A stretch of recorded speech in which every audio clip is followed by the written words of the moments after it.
सहारा और पल्स जैसी चिटफंड कंपनियों की जानकारी पाने के लिए सब्सक्राइब करें हमारे चैनल को और साथ के साथ हमारी बेल आइकन का बटन दबाएं ताकि हमारे द्वारा बनाई गई हर एक चिटफंड और सोसाइटियों से जुड़ी हर एक ताज़ा अपडेट पहुंचे सबसे पहले आपके पास। तो चलिए दोस्तों, चलते हैं न्यूज़ की ओर कि आज की ताज़ा खबर क्या है।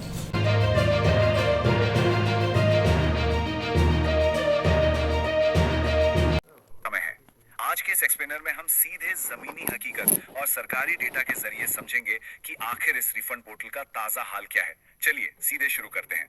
शुरुआत करते हैं एक बहुत ही चौंकाने वाले नंबर से, 9,000 करोड़ रुपए। जी हाँ, सही सुना। सुप्रीम कोर्ट की कड़ी निगरानी में अब तक लगभग 40 से 41 लाख निवेशकों को ये हजारों करोड़ रुपए लौटाए जा चुके हैं। ये नंबर देखकर लगता है कि चलिए पहिया तो घूम रहा है, लेकिन क्या तस्वीर सच में इतनी साफ है? आइए अंदर की बात समझते हैं। तो आज के इस एक्सप्लेनर में हमारा फोकस रहेगा इन 5 अहम बातों पर। अभी रिफंड का करंट स्टेटस क्या है, पैसे पाने के लिए कौन से कदम उठाने जरूरी हैं, फॉर्म में गलतियां होने पर क्या करें, वो कौन सी बड़ी समस्याएं हैं जिनका हल अभी तक नहीं निकला है, और सरकार या कोर्ट से क्या अपीलें की जा रही हैं। सबसे पहले नजर डालते हैं करंट स्टेटस पे कि आखिर अभी जमीन पर चल क्या रहा है। अब जरा इस टाइमलाइन को देखिए। सीआरसीएस पोर्टल लॉन्च हुआ था 18 जुलाई 2023 को, और सबसे बड़ी खबर यह है कि क्लेम फाइल करने की आखिरी तारीख को बढ़ाकर अब 31 दिसंबर 2026 कर दिया गया है। यानी समय तो अब काफी मिल गया है। लेकिन असली पेच यहाँ इन नंबर्स में फंसा है। भले ही रिफंड बड़े पैमाने पर बटे हों, पर ध्यान देने वाली बात यह है कि फिलहाल किसी को भी 50,000 रुपए से ज्यादा नहीं मिल रहे हैं। ये मैक्सिमम लिमिट है, और वो भी सिर्फ उन अकाउंट्स के लिए जिनकी मैच्योरिटी 31 मार्च 2023 से पहले पूरी हो चुकी थी। तो सवाल उठता है कि ये पैसा मिलेगा कैसे? इसके लिए कुछ जरूरी कदम उठाने होंगे। सबसे पहले तो कुछ कागजात बिल्कुल रेडी रखने होंगे, जैसे आधार कार्ड, पैन कार्ड, ऐसा बैंक खाता जो आधार से लिंक हो, एक्टिव मोबाइल नंबर, और सबसे ज्यादा जरूरी सहारा के ओरिजिनल सर्टिफिकेट्स या पासबुक। यहाँ एक बात बिल्कुल दिमाग में बिठा लेनी है, आधार कार्ड और सहारा के पेपर्स पर नाम और डिटेल्स एकदम हूबहू मैच करने चाहिए। एक स्पेलिंग की गलती भी क्लेम को अटका सकती है। अब इस पूरे प्रोसेस को देखते हैं। सबसे पहले सारे डॉक्यूमेंट्स अच्छे से चेक कर लेने चाहिए कि सब मैच हो रहा है या नहीं।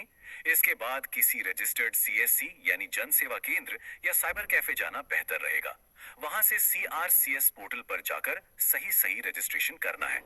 बस यही एक ऑथराइज तरीका है इस रिफंड की लाइन में आधिकारिक रूप से लगने का। लेकिन क्या हो अगर फॉर्म में कोई कमी निकल आए? चलिए इस प्रोसेस को भी समझ लेते हैं। अगर पोर्टल पर स्टेटस अंडर प्रोसेसिंग दिख रहा है तो घबराने की कोई बात नहीं है। इसका सीधा सा मतलब है कि फाइल अभी सीआरसीएस और सहारा मैनेजमेंट की वेरिफिकेशन लाइन में है। क्योंकि सोचिए, लाखों की संख्या में फॉर्म्स आए हैं, तो इस सत्यापन प्रक्रिया में थोड़ा वक्त तो लगेगा ही।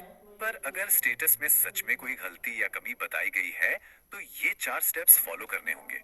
पहला, पोर्टल पर एरर चेक करें। दूसरा, किसी अच्छे एजेंट या कंप्यूटर कार्यकर्ता से सलाह लें। तीसरा, गलती सुधार कर फॉर्म दोबारा सबमिट करें। और चौथा, 45 दिनों का इंतजार। जी हाँ, रीसबमिशन के बाद कागजों की दोबारा बारीकी से जांच होती है, जिसमें 45 दिन तक लग सकते हैं। खैर, ये तो बात हुई सीधे मामलों की। लेकिन उन लोगों का क्या जो इन सामान्य स्टेप्स का पालन कर ही नहीं सकते, जिनके ओरिजिनल पेपर्स ही खो गए हों, या फिर जो निवेशक अब इस दुनिया में हैं ही नहीं? यहीं से असली परेशानियां शुरू होती हैं। कुछ ऐसे बड़े मुद्दे हैं जिनका समाधान अभी तक सिस्टम में मौजूद नहीं है। इस लिस्ट को देखिए। ये वो बड़े गैप्स हैं जो लोगों को रुला रहे हैं। अगर किसी निवेशक का निधन हो गया है तो पोर्टल पर नॉमिनी के लिए सीधे क्लेम करने का कोई साफ ऑप्शन ही नहीं है। अगर कागज जल गए, चोरी हो गए या खो गए तो क्या करें? कोई स्पष्ट जवाब नहीं। और जिन लोगों ने 1 लाख रुपए से ज्यादा जमा किए थे या फिर सहारा की अनलिस्टेड स्कीमों में पैसा लगाया था, उनका भविष्य तो अभी भी पूरी तरह से फंसा हुआ है। जमीनी हकीकत कितनी कड़वी है ये इस बात से पता चलता है कि ग्रास रूट एजेंट्स जो कभी गली गली जाकर पैसा जमा करवाते थे, आज वे सबसे ज्यादा परेशान हैं। उन्होंने अपना पूरा करियर दांव पर लगा दिया था। आज उनका करियर खत्म हो चुका है, और जिन लोगों का पैसा उन्होंने लगवाया था वो भी फंसा हुआ है। ये सिर्फ एक आर्थिक समस्या नहीं है, बल्कि एक बहुत बड़ा भावनात्मक संकट बन चुका है। और इसी मायूसी के बीच अब सीधे सरकार और सुप्रीम कोर्ट से कुछ बड़ी अपीलें की जा रही हैं। सबसे बड़ी मांग तो इस कट ऑफ डेट को लेकर है। अभी के नियमों के हिसाब से सिर्फ उन्हीं अकाउंट्स को पैसा मिल रहा है जो 31 मार्च 2023 तक मैच्योर हो गए थे। लेकिन अब पुरजोर मांग हो रही है कि इस पात्रता को बढ़ाकर 31 मार्च 2026 तक कर दिया जाए। तर्क ये है कि भले ही लोगों को अभी थोड़ा थोड़ा पैसा मिले, पर अगर ज्यादा खातों को शामिल किया जाएगा तो कम से कम सिस्टम पर लोगों का भरोसा तो वापस लौटेगा। इसके अलावा एक फास्ट ट्रैक सिस्टम की भी बहुत सख्त जरूरत है। मांग की जा रही है कि उच्च मूल्य वाले दावों को जल्दी निपटाया जाए और सबसे जरूरी बात, पोर्टल को अपडेट किया जाए ताकि खोए हुए कागजों और नॉमिनी वाले मामलों को आसानी से प्रोसेस किया जा सके। क्योंकि अभी जो वेरिफिकेशन की रफ्तार है वो लाखों पेंडिंग फॉर्म्स को देखते हुए बहुत ही धीमी है। इसे तेज करना अब वक्त की सबसे बड़ी मांग है।